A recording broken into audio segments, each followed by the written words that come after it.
Saya Akbar Sirot. Nama saya Idris Veronica. Nama saya Deviana Aligi. Nama saya Farah Robian Soleha. NIM 1861101. NIM 1861191. NIM 1861095. Saya Mahasiswi dari STIE PGRI Dewantara Jombang. mahasiswi STIE PGRI Dewantara Jombang. STIE PGRI Dewantara Jombang. Saya mahasiswa PGRI Dewantara Jombang.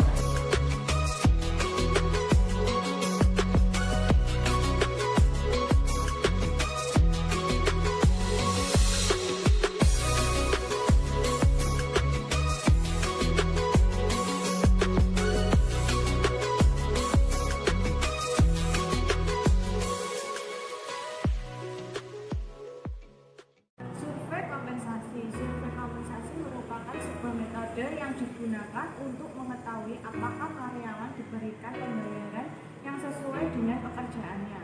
Survei kompensasi merupakan data dasar dalam penetapan kompensasi karyawan sebagai sebuah hasil dari proses evaluasi pekerjaan untuk menentukan tarif perusahaan yang adil dan sesuai.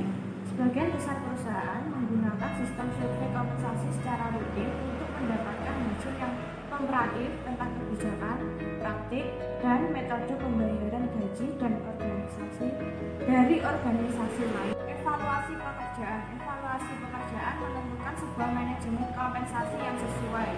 Dibutuhkan metode evaluasi dan analisis pekerjaan, yaitu penyusunan peringkat pekerjaan, di mana metode ini disusun berdasarkan analisis pekerjaan dan kemudian dibuat penyusunan dari tiap pekerjaan tersebut secara subjektif.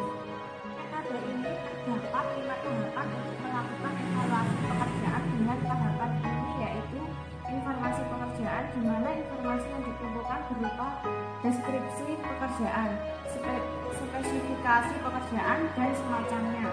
Lalu memilih dan mengelompokkan pekerjaan, di mana hal ini dilakukan biasanya diurutkan berdasarkan kedudukan atau kelompok pekerjaan.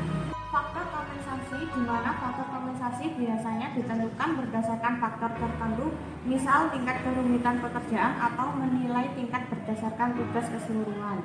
Tingkatan pembayaran, di mana dilakukan dengan pembuatan tabel dan menyusun tingkatan pekerjaan tersebut. Dan terakhir, penggabungan ranting, di mana hal ini merupakan langkah terakhir untuk melakukan evaluasi pekerjaan. Pengelompokan pekerjaan. Saat menggunakan evaluasi pekerjaan untuk menentukan nilai relatif sebuah pekerjaan, komite dapat beralih kepada tugas yang memberi tarif pembayaran kepada setiap pekerjaannya.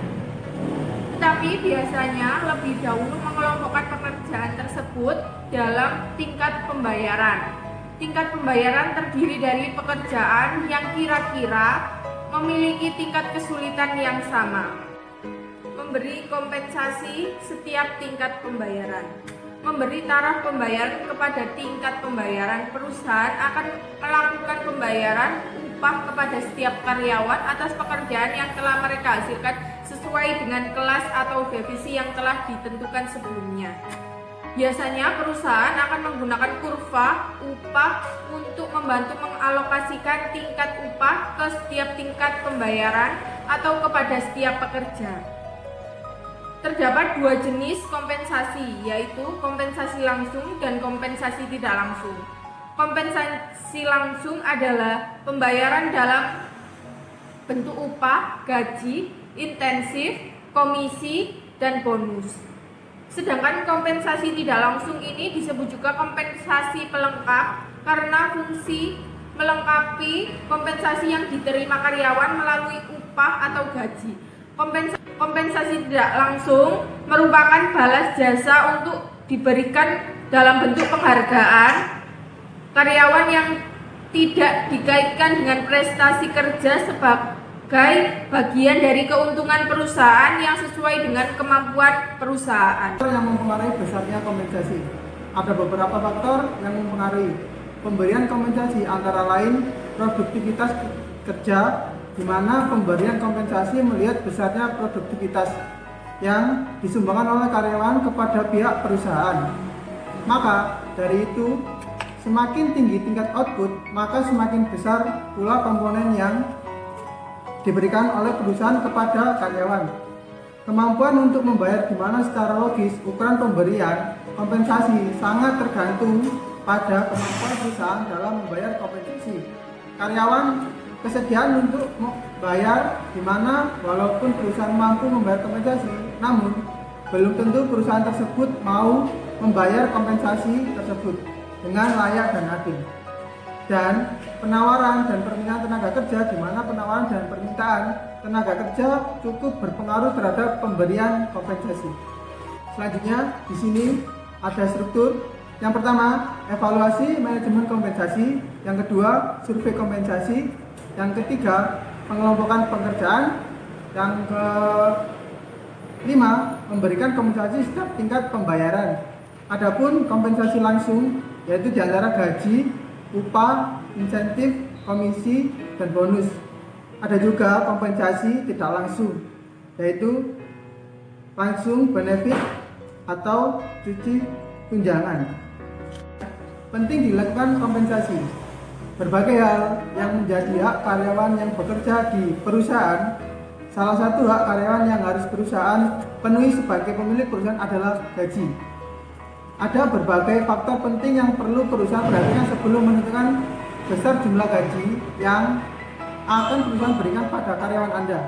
Ada kalanya perusahaan perlu melakukan dan pentingnya survei kompensasi atau gaji karyawan untuk mengetahui berapa besar gaji yang selayaknya diterima oleh karyawan Anda. Selain melakukan survei, nilai gaji karyawan juga dapat dihitungkan dengan melihat kinerja karyawan serta posisi karyawan yang bersangkutan di perusahaan Anda. Beberapa faktor yang bisa mempengaruhi standar gaji karyawan yang Anda berlakukan di perusahaan Anda. Faktor-faktor tersebut antara lain: 1. Ketetapan pemerintah. Sebagian besar perusahaan masih berpegang pada ketetapan pemerintah mengenai upah minimum regional atau UMR atau upah minimum sektoral regional atau UMSR. Kedua aspek ini sering dijadikan patokan oleh perusahaan untuk menentukan besar gaji yang Anda berikan pada karyawan, terutama untuk jabatan pelaksanaan tingkat rendah. 2. Tingkat gaji di pasaran. Faktor lain yang bisa dijadikan patokan dalam menentukan standar gaji adalah tingkat gaji di pasaran. Perusahaan bisa melihat besarnya gaji yang diberikan oleh perusahaan-perusahaan lain, terutama oleh perusahaan yang bergerak pada sektor yang sama. Perusahaan bisa memutuskan untuk memberikan gaji setingkat dengan gaji yang diberikan oleh perusahaan-perusahaan lain tersebut atau sedikit di atas nilai gaji yang diberikan oleh perusahaan-perusahaan lain tersebut. 3. Kemampuan keuangan perusahaan. Kemampuan keuangan perusahaan juga merupakan salah satu faktor penentu standar gaji yang diberikan perusahaan pada karyawan.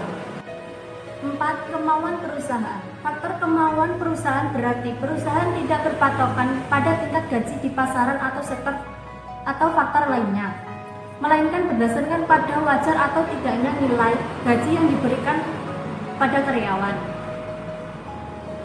5. Kualifikasi SDM.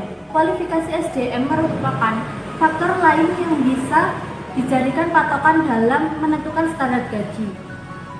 Kualifikasi SDM sendiri dapat ditentukan oleh teknologi yang digunakan di perusahaan serta segmen pasar perusahaan tersebut. 6. Tuntutan pekerja. Tuntutan pekerja juga bisa menjadi faktor yang mempengaruhi standar gaji karyawan.